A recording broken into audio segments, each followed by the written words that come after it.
If you grew up in the 1960s, you're wired differently. You played outside until dark, drank from the hose, rode bikes without helmets. Nobody tracked you. Nobody worried. And those years didn't just give you memories. They programmed your brain in ways that still control you today. The way you think about trust, work, and even asking for help. It all goes back to that unique childhood. But there's something about yourself you've probably never noticed. You were taught to trust your neighbors. Remember that? Your mom sent you to borrow sugar from Mrs. Johnson next door. You walked to school alone at age 7. Nobody panicked. The milkman left bottles on the porch. Doors stayed unlocked all day. This created something psychologists call baseline trust. Your brain learned early that the world is generally safe, that people are mostly good, that communities look out for each other. Today's kids don't have that. They grow up with stranger danger and triple locked doors. But you still believe in handshake deals. You trust people until they prove you wrong, not the other way around. This makes you seem naive to younger people. But it's not naive. It's just how your brain was programmed in those formative years. And here's the interesting part nobody talks about. This trust actually costs you something you never expected. That beautiful trust you learned? It makes you vulnerable today. You're more likely to fall for scams. Phone scams, email scams, internet tricks. Why? Because your brain still wants to believe people are honest. You grew up in a time when lying was deeply shameful, when a person's word actually meant something real. So when someone calls saying they're from the bank, part of you wants to believe them. Part of you thinks, why would they lie? Younger generations are automatically suspicious. They assume everyone online is lying until proven otherwise. You assume they're telling the truth until proven wrong. This isn't stupidity. This isn't being gullible.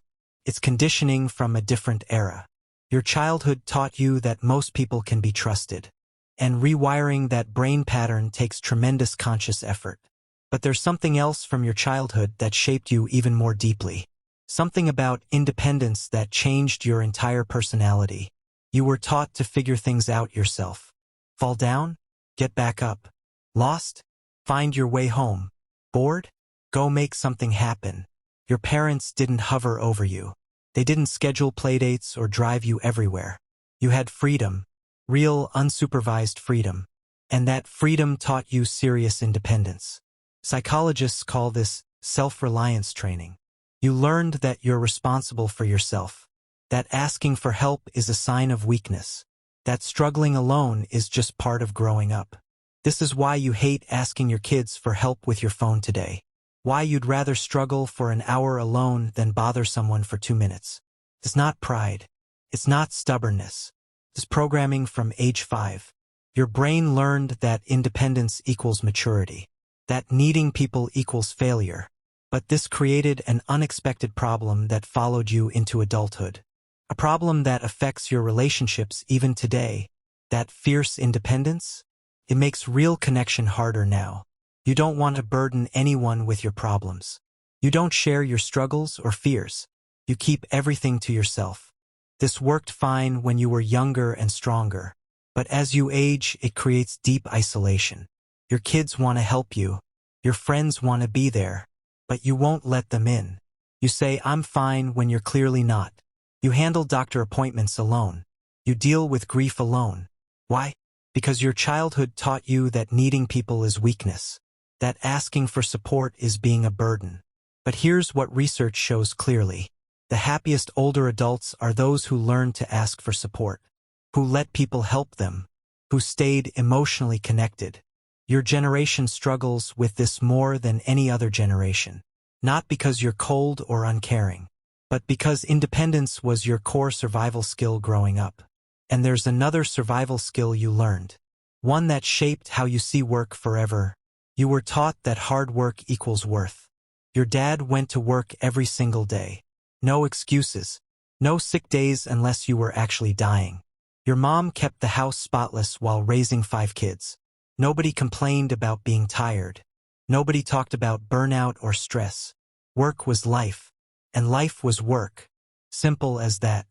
This created what psychologists call productivity-based self-worth. Your value as a person comes from what you do, not who you are, not your relationships, not your character, but your output. This is why retirement feels deeply wrong to you, why you can't sit still without guilt, why you always need a project or task. Your brain learned that resting is being lazy, that you must constantly earn your existence through effort and production. Younger people don't think this way at all. They talk about work-life balance, about mental health days, and you think they're soft. But maybe they learned something you never could. You associate rest with death. Sound dramatic? Think about it honestly. In your childhood, the only people who stopped working were sick or dead. Everyone else kept going no matter what. Your grandparents worked until they physically couldn't anymore. Then they sat in chairs and faded away within months. So your brain created a powerful connection.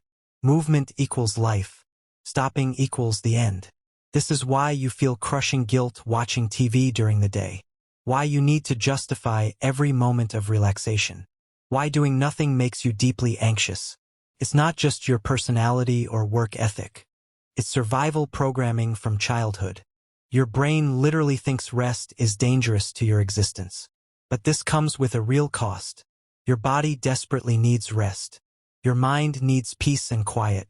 And pushing forever without breaks leads to eventual breakdown. Physical, mental, emotional. There's something else from your childhood though. Something about feelings that you never learned to handle. You were taught to hide your feelings completely. Big boys don't cry. Nice girls don't get angry. Keep it together. Don't make a scene. Suck it up. Move on. Buck up. Your generation learned that emotions are pure weakness. That talking about feelings is self-indulgent and pathetic. So you locked them away, pushed them down deep, kept moving forward no matter what. Psychologists call this emotional suppression, and it has serious long-term consequences. Suppressed emotions don't disappear into nothing. They hide in your body. They build pressure over decades. They leak out as physical problems. Chronic headaches, stomach issues, high blood pressure, heart problems. Or they explode unexpectedly over tiny things. You snap at small annoyances. You cry at random commercials. Why? Because you never learned healthy emotional release. You learned to stuff everything inside a locked box. And now, decades later, that box is overflowing. But here's what's interesting. Your generation also has an emotional strength nobody talks about. You're genuinely tougher than younger generations. And that's not an insult to them. It's just documented fact. You grew up with real hardship all around. Economic uncertainty. War on TV every single night. Political assassinations. Social chaos and revolution. You didn't have therapy or counseling. You didn't have participation trophies for showing up. You dealt with loss and deep disappointment young. This created something called stress inoculation in psychology. Small doses of hardship built your mental resilience, like a vaccine for life's problems. This is why you handle crisis so much better. Why you don't fall apart when things go wrong. Why you just deal with it and move on. Younger people often completely crumble under pressure you barely notice. Not because they're weak people, but because they weren't trained and tested like you were. Your childhood was genuinely harder, and that made you genuinely stronger. However, that strength also built walls you might not even see. Your toughness made real connection much harder. Think about it carefully.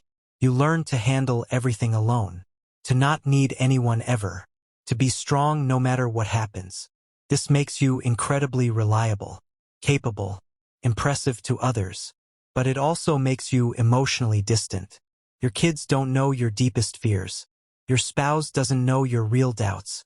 You wear strength like permanent armor, and armor always keeps people out. Modern research shows that vulnerability creates connection, that sharing weakness builds real intimacy. But you were taught the exact opposite.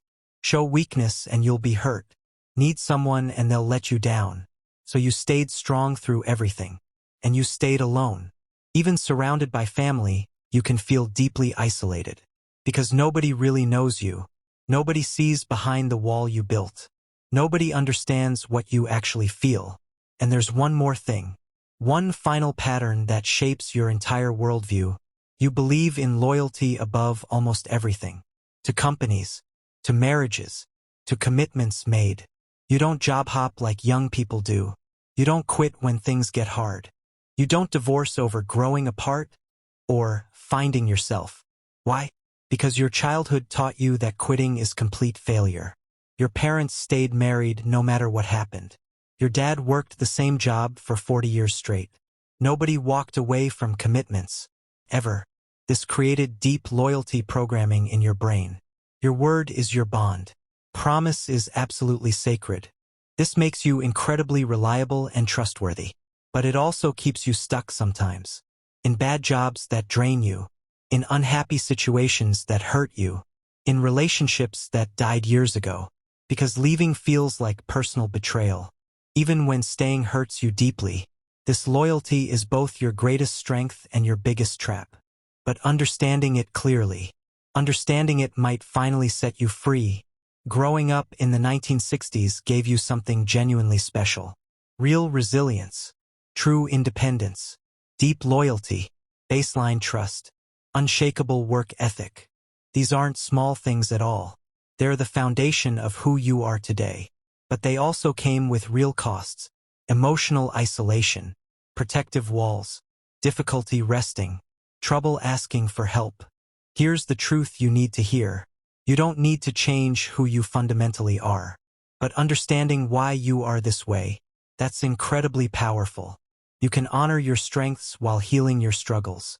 You can stay independent while accepting support. You can be loyal while knowing when to walk away. You can be strong while sharing your fears. Your childhood shaped you in profound ways, but it doesn't have to control you forever. You survived an incredible turbulent era, and you became an incredible person because of it. The question now is simple. What will you do with that understanding?